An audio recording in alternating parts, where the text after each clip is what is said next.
And we are back. Um, Interesting.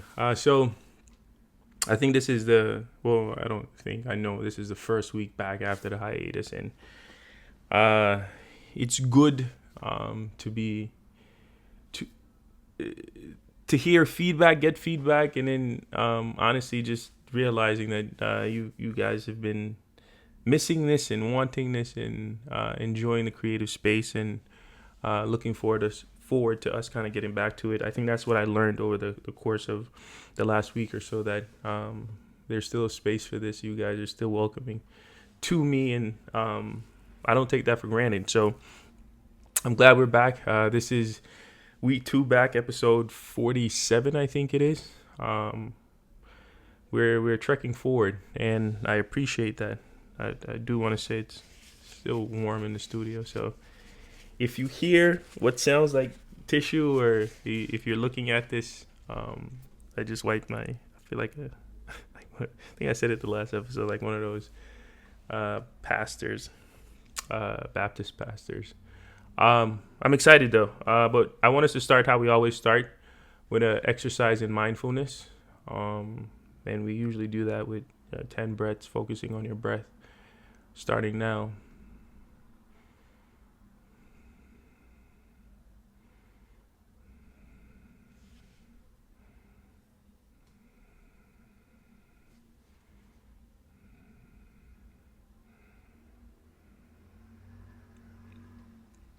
Now that we're here, what I generally try to do is get your minds going by introducing a puzzle or a brain teaser. The one I have for you today is: I grow when you look side to side, but shrink when you look inside. What am I? I grow when you look side to side, but shrink when you look inside. Um, a lot of interesting things have been happening. And we are maybe halfway through summer, maybe a little bit past halfway, but around this time is when, not to kind of jump away from summer while we're still in the middle of it, but one of the things that always this time is preparation for the fall. As you know, or some of you may know, that I also double as a adjunct professor, but I was appointed recently co-director of one of the master's program, impact entrepreneurship, which is something that uh, I'm excited about. It's something else to add on to my plate, as if though I need more things on my plate, but it's a welcoming. It's something that's welcomed. Like I look forward to it. I'm looking forward to it, and a huge part of that is me having to, or having almost final say in what graduate students get accepted into the program. And it's impact entrepreneurship, so it's based on them believing that within themselves, that not only are they creative and have creative ideas, those creative ideas can in fact build something that could possibly, or with intent, change the world we live in, and what we change what is considered normal today, in a better way, in an improvement, innovation. It'll have social impact, and I think that is not only fascinating, it's inspiring, and I have that responsibility to decide who gets, again, access and entrance into the program. And it's interesting because with great power comes great responsibility. And who am I to decide who gets in or who doesn't? Like, what as much as I have some level of authority in this capacity, it's in reality it's just one creative measuring another creative's work or their intentions. And if you know me, you know that there's a few things that I always mention, especially when it comes to creativity and creating creative spaces, I think at its core, or foundationally, I think the most optimal creative spaces are ones that are built in a judgment-free zone. And I think creatives are their best when they can exist in an environment where they don't feel as if though they're being scrutinized or judged or negatively critiqued. And I say negatively critiqued because not all criticism is bad criticism. And I think we are sharper in spaces where we know that we are being challenged. But in that same breath, I think that for a lot of us, a lot of creatives are empaths, and they take on a lot of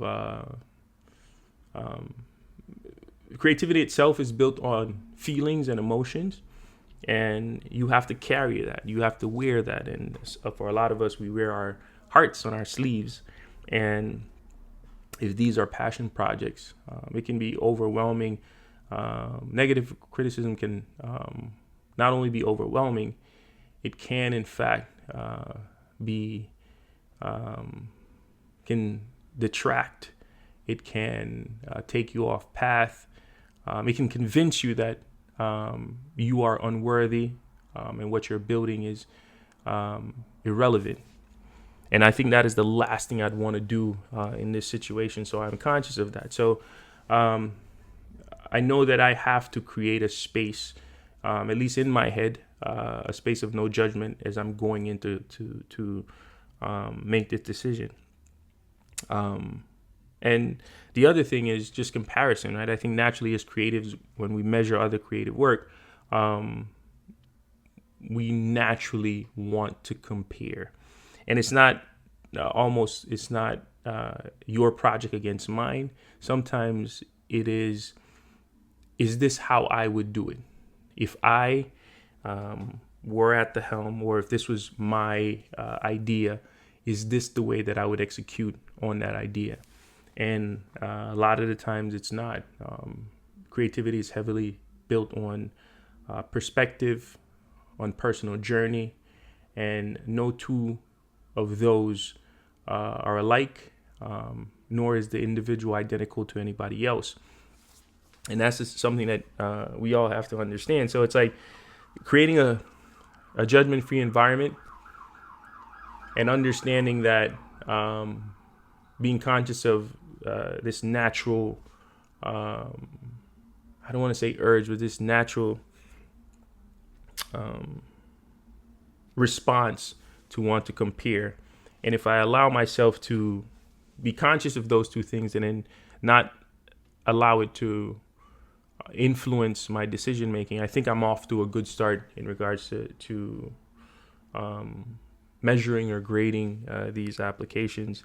And I think one of the things I know that I do, how I'm able to do that is just understanding their process. I think the journey to creativity, we've kind of identified the steps to it, but there's multiple ways to get to the end goal. And one of the things as I'm looking into their process is understanding what is the intent here, and are they intentional about that, and are they prioritizing the people that they're building for, and it's just not an opportunity for them to just showcase their creative prowess and then hopefully create a way for them to monetize that. Because in any other instant, as a creative, that is not necessarily a bad thing. But in a case where you are the goal or the intention here is to create some sort of social impact, then it has to be selfless. It has to be something driven by something that is almost greater than you. And that adds another layer to it. And then as I'm thinking through that process and their intent, I'm asking myself, how are they pushing the boundaries of what we believe is possible right now? Is there risk taking? Is there innovation? And how does those things impact the people that they are building for? And if I don't believe that they're doing or taking the risk, and I don't see courage as a part or an element in this creative journey, then I think they've missed the mark. And again, I'm saying this as unbiased as possible, understanding that for a lot of these things that I'm using to measure, it's as much as I know what they are and what they feel like, they're not tangible. It's not easy to measure feeling, right? That is a personal relationship that you have with whatever it is that you're in contact with. And I cannot measure that against yours. But I think in not comparing, it allows me to connect. And I think in that connection, I can gauge. And the only constant across all these projects is me. And I know the feeling I get when I'm trying to not only wrap my head around this creative undertaking, is trying to almost feel like I'm a part of it, whether it's from the vantage point of the creator or ultimately the consumer. And that is one of the things that I have to constantly not only remind myself, but allow myself to assume one of those two particular perspectives. And it's interesting. And as I continue to do that, I'm learning that as I go, the more I review applications, the more comfortable I'm becoming with the process. And it has allowed me to find a mechanism or an approach that works. And as I'm getting better and more comfortable with measuring and scoring other creative works, I go back to the ones that I've scored before, and then ask myself, how will this score now adjust, seeing it from this new lens? And I've seen myself adjust scores just to try to be as fair as possible. And I think as I'm thinking about this, there's something else that I have to consider. Because as much as there's not a need for comparison, I think ultimately one of the gifts of being creative is there's this your ability to adjust and adapt in the face of adversity or challenge. And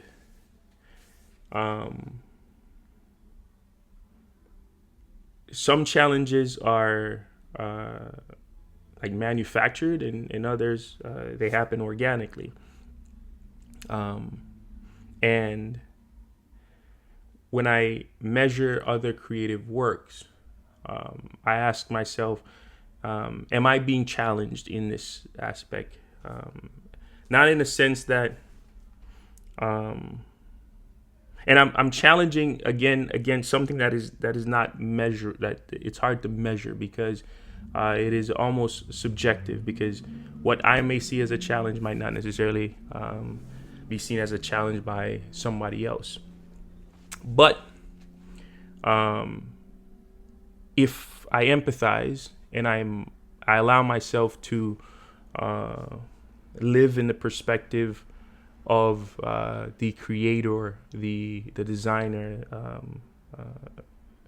the person that has ultimately set out to build this thing,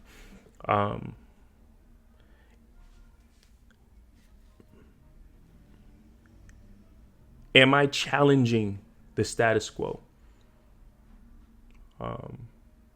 When another creative sees this, do they feel challenged as well? And to me, challenge is a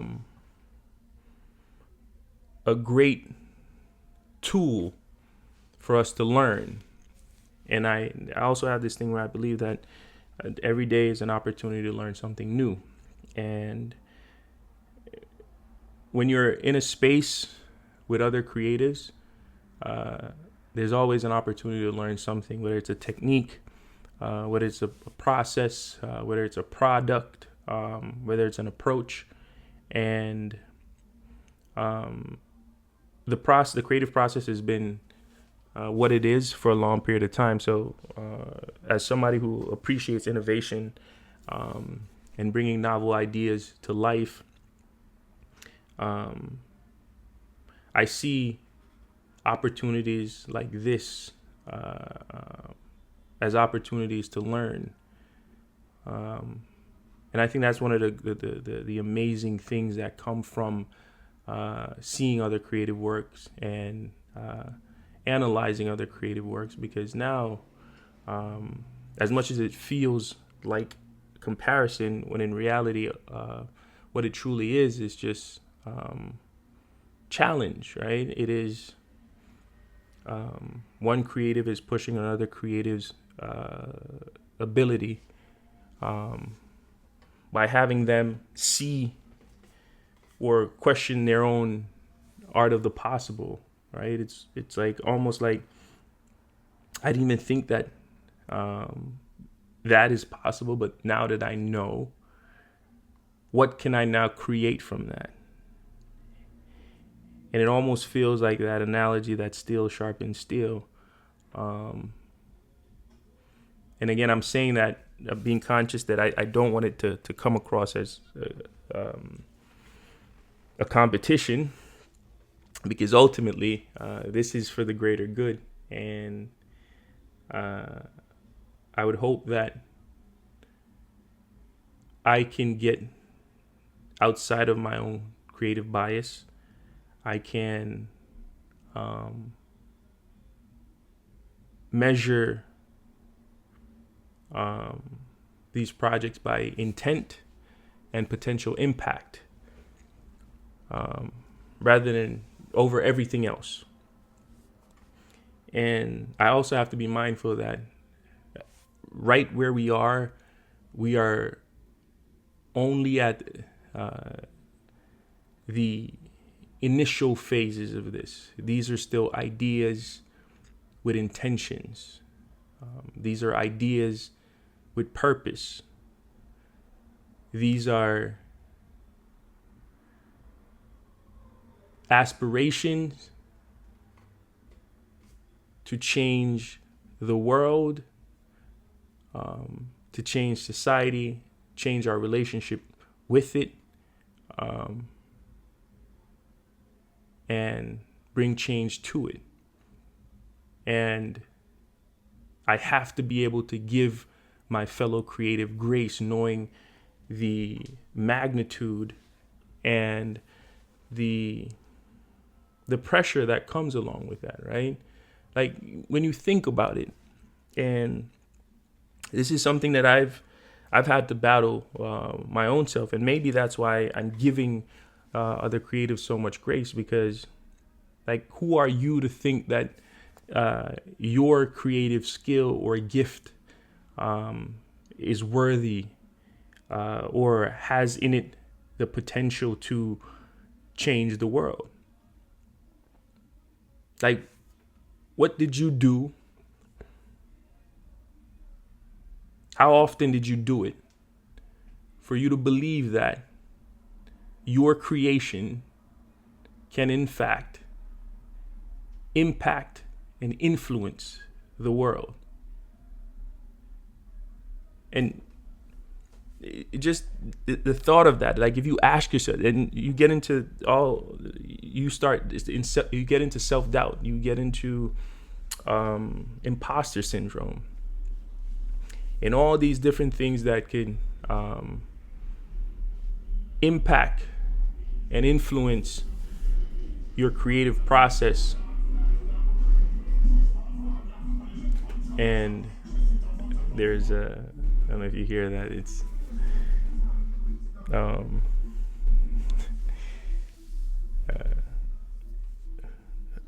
a car passing with heavy bass.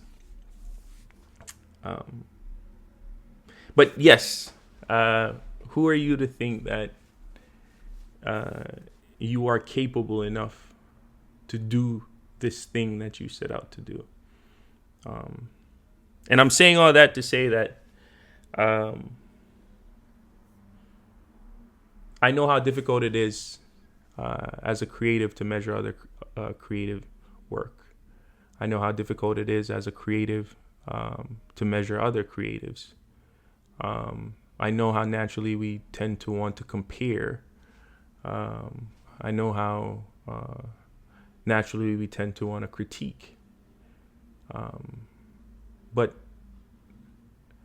if you do it right, and by right, I mean you measure the intent and the intentions, you measure the process, you measure them against the risk, you measure them against the emotions, you measure them against their ability to connect, and you measure against the potential impact of the outcome. And when you do that, it's not a personal attack. It is an attack. It is a reinforcement of accountability on your creative counterpart. With that, I don't want to extend this further than it needs to go. So I will end how we started with the answer to this puzzle. I grow when you look side to side, but shrink when you look inside. What am I? I am comparison. I will leave you how I always leave you. Go be great.